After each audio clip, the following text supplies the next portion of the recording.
FinCrime Unfiltered is proudly supported by Hummingbird. Hummingbird is a modern compliance platform designed to make financial crime investigations smarter, faster, and more effective. Because today's financial criminals are sophisticated, savvy, and agile, meaning the tools used to fight them should be too. Learn more at hummingbird.co.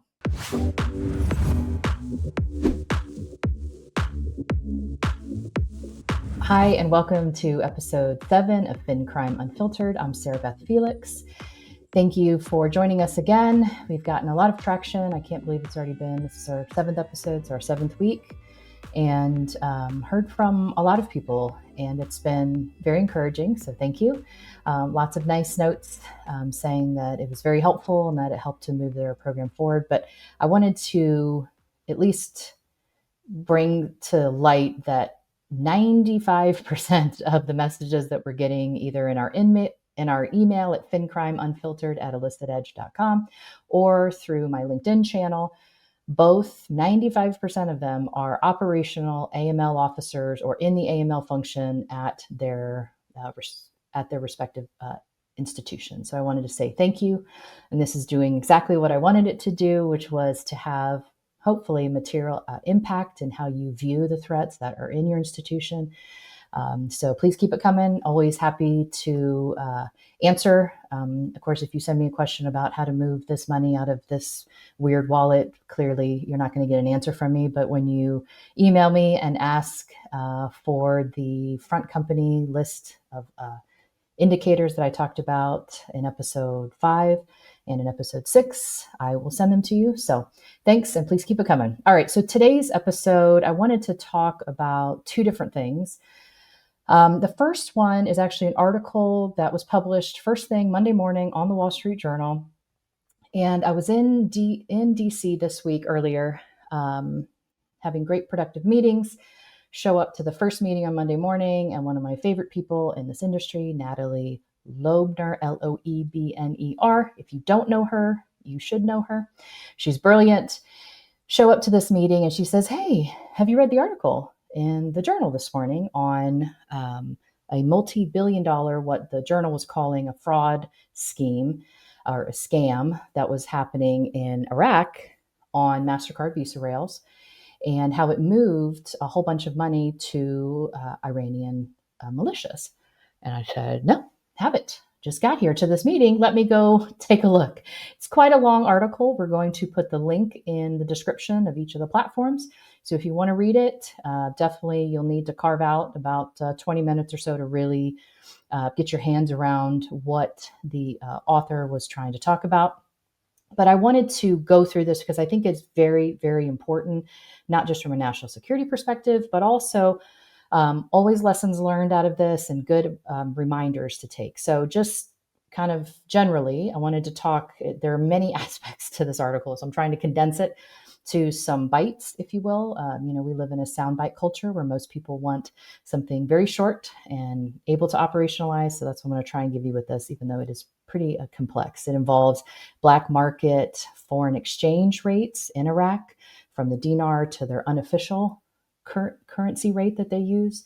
It involves a huge increase. I think the percentage that they talked about was like 2,500% increase happening starting in 2023 up until just a few months ago. It also deals with payment processors, which if you've listened to half of my episodes, I talk about unregulated payment processors in the US, poorly regulated payment processors throughout the world. And this is just kind of a blend of all of those. But essentially, if I could kind of set the story up for you, there were MasterCard, Visa branded cash and debit cards, and the Central Bank of Iraq really was the one that was kind of overseeing all of this. And there's been a lot of quotes in there from both Visa and MasterCard saying, "Hey, we caught this a while ago when we did the audits of the merchants, and we have fixed it, and we've done the things that we need to do." So this is not putting Visa and MasterCard on blast by any means. I can't imagine what it's like to try to dig out, in the middle of trillions of dollars moving on their rails as the card network, how difficult it must be to try to find these issues that are coming up. So this has to do with Iraq. They have powerful militias. They have Iran backing groups that happened 20 plus years ago. And of course, we have sanctions on them because of the attacks on American forces in Iraq and Syria. So we have Iran supporting Hamas in Gaza, Hezbollah in Lebanon, and then the Iraqi militias, throughout this scheme that they lay out for you, acquired huge quantities of these loaded cards, and they were cash and or debit cards, and they were sent to the UAE as well as other neighboring countries. These individuals, they withdrew the money. Then with some armed groups, they transferred this cash back to Iraq, and they exchanged it back into dinars, and then they made money off the currency arbitrage. And as somebody who works in FX, that's part of what our bank up in Vermont, our de novo bank, is in the process of. We do a lot of FX wires. And so I'm very familiar with that arbitrage. So of course my mind went to how many other countries in the world have a formal currency exchange and then an informal or black market exchange rate, if you will. And there's actually, it's hard to tell because it's not something that's necessarily formally tracked, but there are many articles. When I was doing some research on this, there's many articles about the top 15 countries where you should be trading on their black market exchange and not on their legal listed currency exchange. So I thought that was pretty interesting. They didn't really touch on that in the news article, but if you wanted to dive into some deep research, that's probably a good place to start. So one of the things that came up multiple times in this article was how these cards were then used in Dubai and UAE and other cities for purchases. And I'm using air quotes. If you're not watching the video, I'm using air quotes. They were purchases at front companies, which I have talked about. I have lectured about. I have about for like years, well over a decade. I've talked about how merchants with access to payment processor rails across the board, in any country, in any capacity, even the ones that are highly regulated, much less the ones in the US that are not regulated from a payment processor perspective, it's so easy to launder funds through those businesses because there's no one checking your inventory, right? It's not like a big box store where somebody is tracking all the inventory that's sold, the ones that are still sitting on the shelf, the card swipes that happen in there. This is not this type of thing. If you're, a smaller business and you have access to payment rails, no one from that payment processor is coming in going, let me see your inventory and what's the source of your inventory and how much inventory are you moving? They're really cared, they being the payment processors, really only care about how many chargebacks you get and how much money they're going to make on that card volume.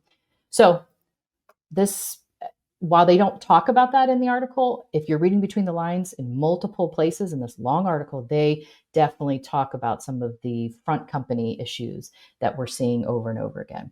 So what happened was militia couriers, they took the cards into UAE, Turkey, Jordan, etc. They withdrew cash from the ATMs. So these Iraqis, in fact, they talked about a witness seeing these Iraqis lined up day and night at ATMs in Dubai, stacks of prepaid cash cards. And then in other countries, they saw, again, fake purchases in return for a kickback. So somebody goes in to buy a purse. Again, I'm using air quotes if you're not watching the video. They go in to buy a purse or buy a diamond necklace. And there is no diamond necklace, there is no purse, but that value is sent to that business owner via the card rails. So they actually then, later on in the article, talk about a luxury goods store in UAE that charged cash or debit cards $5,000 and no merchandise changed hands. This is literally what I've been talking about for over a decade. So while the article keeps calling them scammers and things like that, and they talked about people having handheld machines, this is really something that happens, I think, on the regular. Nobody ever talks about it. But the Central Bank of Iraq actually regulates payment processors, which is kind of funny because the US does not regulate them from an AML perspective, but the Central Bank of Iraq does. So if you wanted to know how out of bounds we are with peer nations and then not even peer nations like Iraq, the Central Bank of Iraq actually regulates payment processors, and they impose a licensing requirement. And then attached to that licensing requirement, there is an AML monitoring requirement. Now, clearly, there were some issues in the actual monitoring of those payment processors from the Central Bank of Iraq. So while regulations are good, it's only as good as the enforcers of those regulations.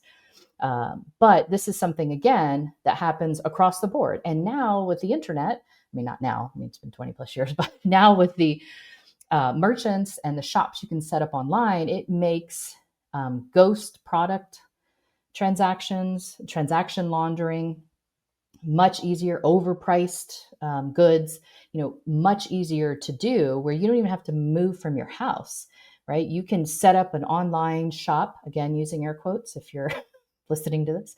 You can use an online shop where you don't really sell anything. You sell pictures of things, and then you go direct people that owe you money, or people that are trying to move money to you, or maybe to an associate of yours, and you're the front person. You go direct them to buy, again, air quotes, buy these products off of your website, of where no products exist because no one's looking at the inventory. And voila, you get a whole bunch of money via card payment processor rails into your bank account.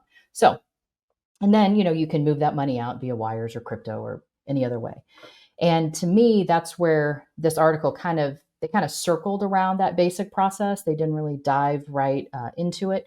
But I think one of the solutions that they talked about in this article kind of gave me the shivers a little bit. I was like, I don't really know if that's the right solution. Visa, MasterCard, they talked about how they stepped in, started putting limits on things. The Central Bank of Iraq started putting limits. They imposed a $5,000 cap per card holder. The Central Bank of Iraq also hired a well-known AML financial crimes advisory firm to help out. But the last part of that sentence that gave me the chills, it wasn't the firm.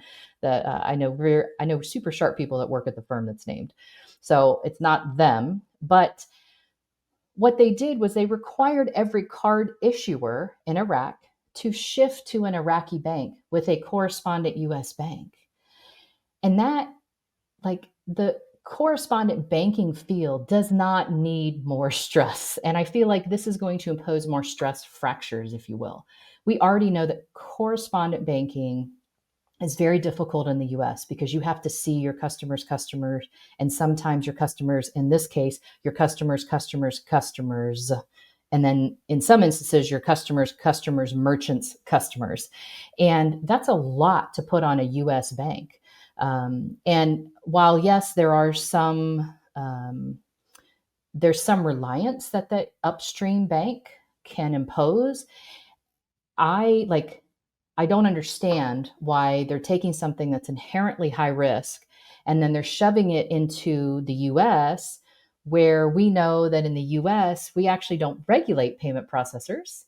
And so to me, it just kind of seemed not the best move. I'm not sure who recommended that move, but it clearly wasn't somebody who understood that in the United States, we do not impose AML regulations on payment processors, full stop. They have a huge loophole. I've talked about it several episodes before. That does not require them to register as an MSB. Therefore, they do not have AML requirements. So again, not quite sure that was the right fix for this. Not that we need more buried, layered transactions flowing through from higher risk countries, but I guess those US banks, the ones that are open to accepting these card issuers from Iraq, I'm hoping that they are not little tiny community banks that think, oh, this is great, source of non-interest income, fee income, and they're not well prepared for complex, multi-layered sanctions screening on top of money laundering, transaction laundering focus screening from a payment processor perspective. So how does this impact financial crimes professional besides just a cool story? So there are two different sides to this story. There's the payment networks, Visa, MasterCard, then there's the issuers of these cash and debit cards. And there's the payment processors on the use side of this that were noted running fake transactions. So this is something actually that came up in a separate call the day after I processed this article on Monday. So on Tuesday, I had a very interesting conversation. Then on Wednesday, I had a very interesting conversation with two different audiences of people regarding something very similar, not Iraq, not Iran focused, but in the payment processor, issuer, acquirer, card network, ISO space. And it's super complex. I mean, we see banks and credit unions, not just banks and credit unions getting into this issuing and acquiring space, whether it's a P2P, the cross border on Visa Direct, which they do talk about in the article, or MasterCard's TransPay, which is also another instant cross border person to person type of payment, or B2B in some cases. But while that's one kind of segment of risk, the two conversations I had this week were just about plain old payment processors and ISOs dealing with issuing banks and acquiring banks. And then, of course, the network is always there, Visa and MasterCard and Discover. I don't want to leave out the other ones, Amex, right? There's other networks there too. But for the purposes of this article and my two conversations this week, it was about the two main ones. And I will say, the institution I spoke to this week, as well as the rest of the institutions I've spoken to over the last several years, they are really missing, and I know I talked about this before and I have to keep bringing it up just in case you didn't watch the other episodes, they're really missing a key word that's super boring in the Master Services Agreement and the MSA that they have with their ISO or with their FinTech, their payment processor, whatever label you want to put on it. These hyper-regulated banks and credit unions put in place Master Services Agreement. I pretty much they all look the same, and that's not a discredit to lawyers, but I really would like to see some different language in some of them. If that would be nice. But there's a word in there, applicable, with all applicable laws and regulations, and that's really their get out of jail free card. That's from the ISO and the payment processors in the United States that are not regulated. That's where it becomes who done it? No, it's their fault. No, it's their fault. No, but they should have an AML program. And the bank's sitting there going, oh no, but I mean, you guys should be regulated. And you told me that you have an AML program. And then the ISO or the payment processor, the FinTech says, well, I mean, I'm not regulated. And so I don't need an AML program. It's on you, bank.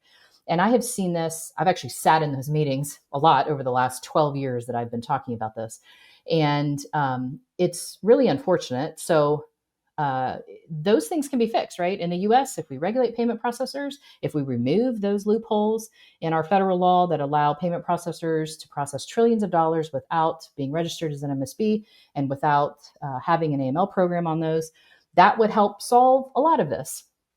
But I think that the main takeaway here is that the banks involved, not just the Central Bank of Iraq, but the banks of the issuers in Iraq, as well as the banks of the issuers here in the United States, you have to see the threats that are sometimes 3, 4, 5 layers downstream from your platform.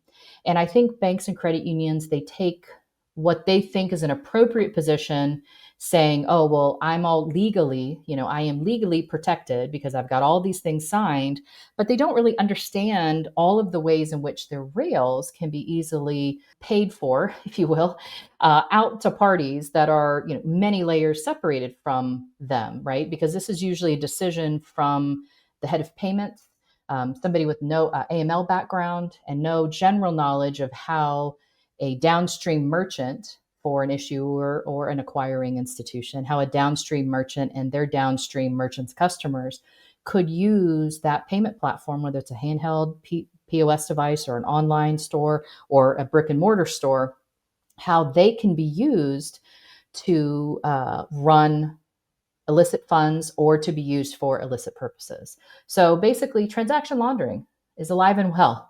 It's not just in the US, it's around the world. They talked at least 3 different times that I can remember off the top of my head in this lengthy article. So it's not just in the US where we don't regulate them, but it's also in other parts of the world where they are regulated. And I think that brings up an important reminder. that risks inherent to payment processing, whatever those payments look like, whether it's for goods or services, or it's a nice little loophole exemption for fintechs that are services, and I used air quotes in case you're only listening, that they must be clearly delineated. And again, there's no inventory checkers. That means there's no merchants, who are held accountable for running transactions for products that may or may not exist. So we've got the overpricing, we've got the ghost products, we've got the transaction laundering, all of which we saw throughout this article. So that's where it's important, regardless of where you're at. If you are a payment processor and you are in the US and you're trying to have an appropriate AML lens of your merchants. If you're a bank, if you're a credit union, and you are in the issuing or acquiring space, and you have payment processors or fintechs downstream, if you're a fintech and you're trying to figure out how do I operationalize kind of the lessons learned from this type of article, you have to have that reasonableness mindset. And this is something I have talked about before, at least twice that I can remember. But that reasonableness mindset, it looks like this. Is it normal that a little jeweler had massive month over month increase in their sales in this area of the city or country or state, where you go online and you find, oh no, they aren't having a fire sale, right? This isn't a going out of business sale, but they had this massive increase in, if you're a bank or credit union, in ACH deposits into their merchant account. If you're a payment processor, you might be a little clouded by the amount of money that you're now making on all those card swipes, but kind of push that to the side and see, all right, is it normal that this jeweler that, had X amount average of revenue per month is now 200 times that? Is that normal? And that's that reasonableness approach that I think is lost, and especially in the AI world, right, where we try to shove AI into looking at this and trying to decide on these types of things, that we really miss that, because that's the human going, yeah, that's not really reasonable. So one other thing, if you are a fintech or a payment processor, or you are a bank involved in issuing or acquiring, a bank or credit union, don't forget to leverage the information that's in the BIN, the bank identification number of the cards that you get, of the card numbers that you get. It's very useful in narrowing in on higher risk countries and higher risk banks in higher risk countries. And I think a lot of times that kind of goes by the wayside. They kind of look at it and go, oh, well, the BIN is the BIN. And I think there's cool data attached to that. So don't be afraid to start running some basic analytics in a sandbox environment to see what your risk exposure is to higher risk countries that you can extract from those bins. All right, I talked enough about that. If you want to read the article, the link is in the description on each of the episode's platforms. Thomson Reuters Risk and Fraud Solutions empower financial institutions to safely onboard and continuously evaluate customers, members, and vendors, and increase new business securely through automated technology. Visit tr.com/clear to learn more. Shifting gears. It's related, but different. And please don't fall asleep. The last part, really, I want to talk about the travel rule. And I know it's so unsexy and it's like freaking snooze fest, right? No one wants to talk about the travel rule. It's been around for 30 plus years. Well, some of the travel rules have been around since the 80s. But please stay with me. And the reason why I wanted to bring it up today is because I've heard from a few colleagues directly after I commented on an OCC post, Office of the Comptroller of the Currency. They posted, I think it was last week, about banks properly monitoring P2P, so peer-to-peer fraud. And I know that they're doing this because they probably think that they're giving helpful reminders to their OCC banks that peer-to-peer fraud is a systemic issue, right? We see it all the time. We see people losing, tons and tons of money. But it's unfair to try to have that conversation and try to remind banks to monitor peer-to-peer fraud correctly when our travel rule that we have at the US framework level has not been touched in decades. So our travel rule threshold is only for wires and only for $3,000 and over, or for over $3,000. Like the FATF recommendation 16 for travel rule. Now I know that a lot of people listening go, oh, travel rule, crypto. And yes, that is an important part of monitoring on the crypto side, but travel rule predates crypto by decades. So the basic travel rule, recommendation 16, has been at $1,000 level. Now, there are a lot of countries that actually go lower than that, have a $0 threshold, or have a customer risk threshold. That's the trigger. But ours is $3,000 and only on wires. So while it's good to talk about fraud and peer-to-peer and have banks remember, there's really not much not much stuff a bank can do if the data is not there. And that's why travel rule is really, really important, because while it kind of sounds snoozy, it's very inherent to travel rule is contextual data that helps you view that transaction clearly. So if that data is not sent with a P2P payment, then how do you expect banks to be properly monitoring peer-to-peer fraud when they don't have any good data to go off of? So, and I know some of y'all may say, oh, it's going to be changing with ISO 222. But if you read carefully, ISO in the United States, per the Federal Reserve, will not be imposed on domestic ACHs. And guess what happens on domestic ACHs? Peer-to-peer, P2P. So we have, if we were to take this and compare it to SEPA, which is the equivalent of ACHs in Europe, in the EU, that's the same thing. They are enforcing field requirements for ISO 222 for payments within SEPA, but the US will not. We're only doing that if it goes cross-border in an IAT, in an international ACH transaction. So this has a direct impact on the ability for any financial institution, bank or credit union, to properly investigate transactions like peer-to-peer that mainly occur, not all, but mainly occur on ACH rails. So to me, that needs to be fixed first before our regulatory agencies come out and start, wagging the finger at financial institutions to monitor peer-to-peer fraud a lot better. We have to fix the cracks in our foundation. I know back in 2020, they floated the idea of lowering the travel rule threshold to $250. And I was like, yay. And everyone said no. And then it did not go anywhere.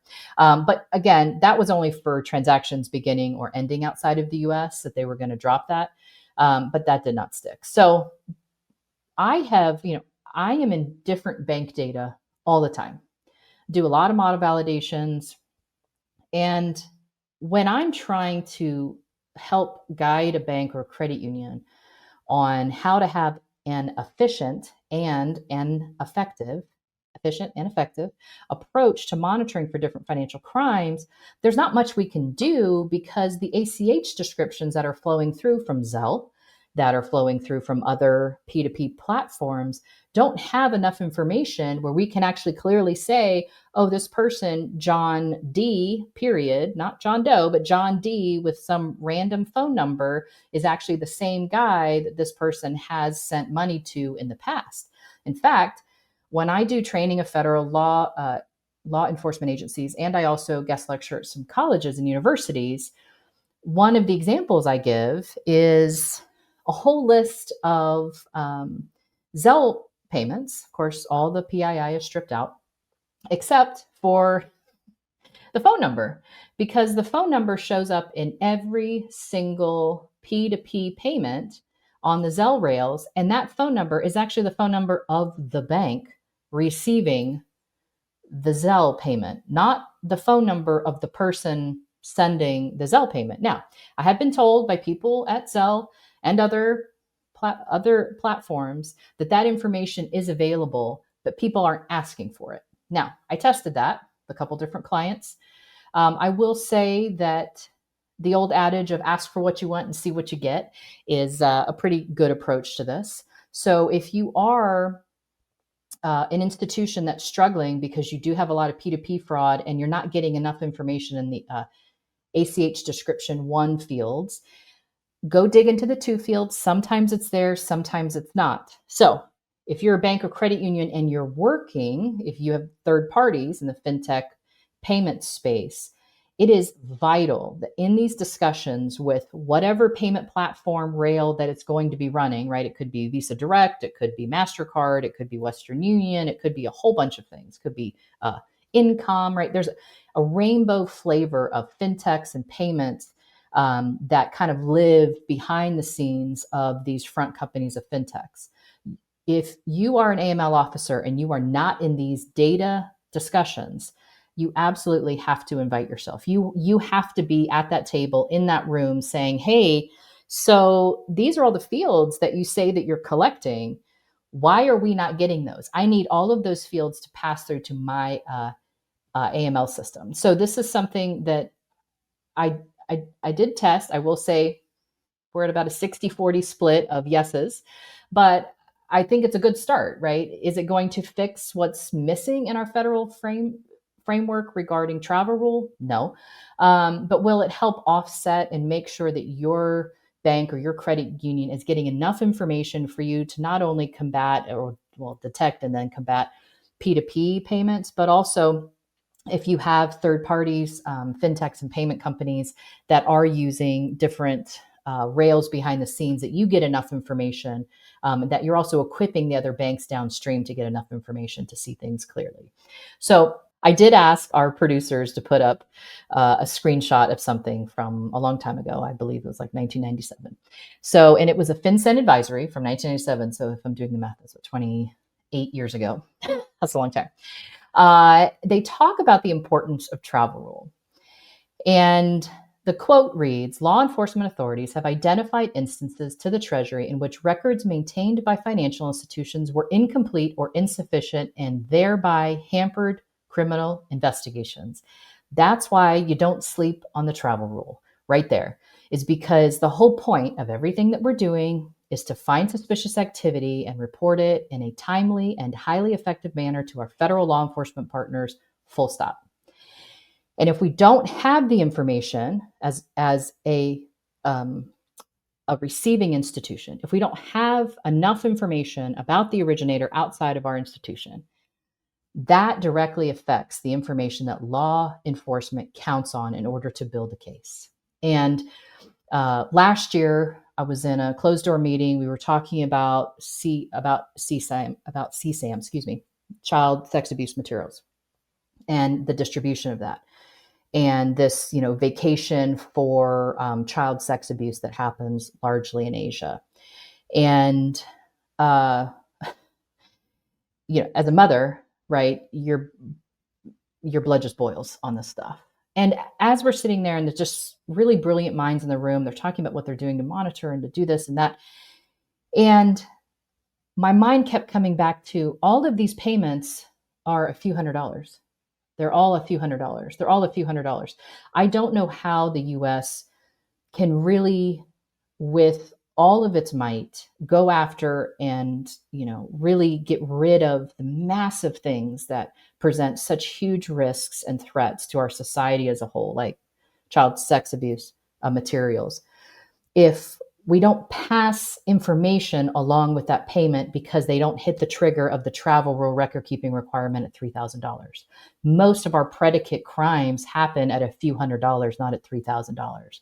So I guess that's my plea. I know I'm probably getting super passionate, but that's my plea. Like, we have to rethink boring things like the travel rule. The way we move money today is not just wires. It's a whole bunch of other ways. Crypto, clearly, ACHs, cards. We have other ways in which we move value. And for us to go after the scourge of the earth, we have to lower that travel rule threshold. Before I go, I know I'm over 30 minutes. I'm trying to keep these as short as possible. I did want to talk about a nuance to the travel rule. If you are a trust company, if you are in the trust department at a bank or credit union, if you are in the wealth management division of a bank or credit union, listen up. I have seen this for going on 15 years now. That was the first time that I ever got a big smack in the face. I mean, not literally, but the data, or rather the lack of data, felt like a big smack in the face. I was doing an audit years ago, 15 years ago, in the Northeast. And in a properly performed audit, they should be looking for boring stuff like travel rule, because again, it's directly linked to law enforcement effectiveness. So, doing my standard audit stuff, and boom, I saw that this trust wealth management company had never, in any of the wires that had left their institution, had never complied with the travel rule. And I get this question a lot. I was shocked. I think that was the first time I really was like, what do you mean nobody's talked to you about this? How many audits have you had by other auditors? How many regulatory exams have you had? And no one has talked about this. And they just kind of looked at me like, we don't understand your problem. Every outgoing wire had the name of the trust company, not the name of the individual who was actually originating the outgoing wire. So fast forward 5-ish years, I keep seeing this over and over and over. Fast forward to last year, working with an institution. They have a wealth management trust area. I am looking in a model validation. I'm looking at the quality of the data. Boom, I find that again.